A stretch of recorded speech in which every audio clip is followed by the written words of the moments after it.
बिस्मिल्लाहिर्रहमानिर्रहीम। अस्सलाम वालेकुम। आज हम बनाने जा रहे हैं मज़ेदार चावलों की खीर।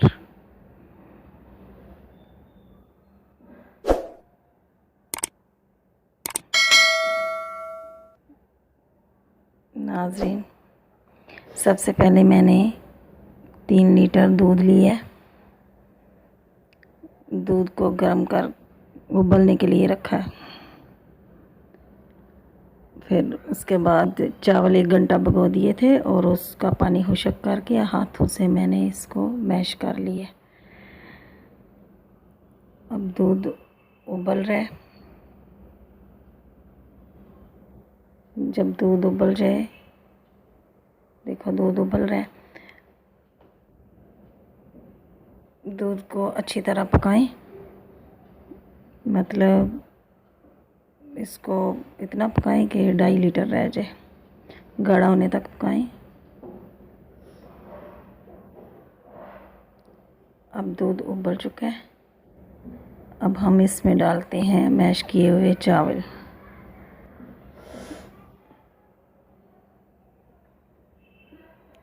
ये 1 घंटा मैंने भिगो के रख दिए थे, फिर हाथों से मैश किए थे। और जो होते हैं ना, मतलब बारीक चावल, जैसे हम कनिया बोलते हैं उसको, वो नहीं लेना। अच्छे चावल लेना, अच्छे वाले साबुत चावल, और उसको भिगो देना। भिगो के खुशक करके उसको हाथों से मैश करोगे तो बहुत अच्छे से छोटे छोटे हो जाएंगे। अब इसको इतना पकाना है कि खूब मतलब गाढ़ी हो जाए। ये गाढ़ी हो चुकी है, अच्छे से पकाएं। ये चावल गल जाते हैं दूध में ही।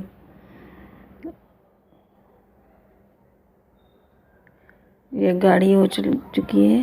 अब हम इसमें कंडेंस मिल्क डालेंगे। अगर आपके पास नहीं है तो आप चीनी भी डाल सकते हैं।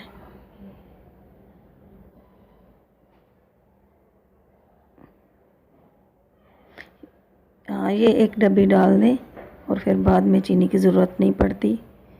अगर वो तो हस्बे ज़ायक़ा, अगर आपको ज़्यादा चीनी चाहिए तो आप 1 कप डाल दें चीनी। मैं तो वैसे भी 1 कप चीनी इसमें डालूँगी, क्योंकि खीर ज़्यादा है ना। अब हम इसमें मैं 1 कप चीनी डाल रही हूँ। आप अपने मर्ज़ी के मुताबिक डालिएगा, जितना मीठा खाते हैं ना, हस्बे ज़ायक़ा।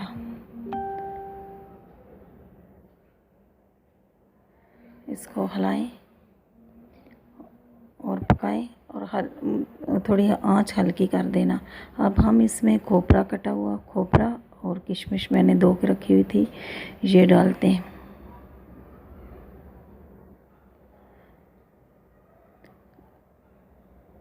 अब इसको हिलाएं, चमचा चलाते रहें। चमचा नहीं छोड़ना, चमचा चलाते रहना है ताकि नीचे नहीं लगे। अब इसमें वनीला एसेंस के 2 कतरे डाल दें खुशबू के लिए। अगर आपके पास नहीं है तो मसला नहीं।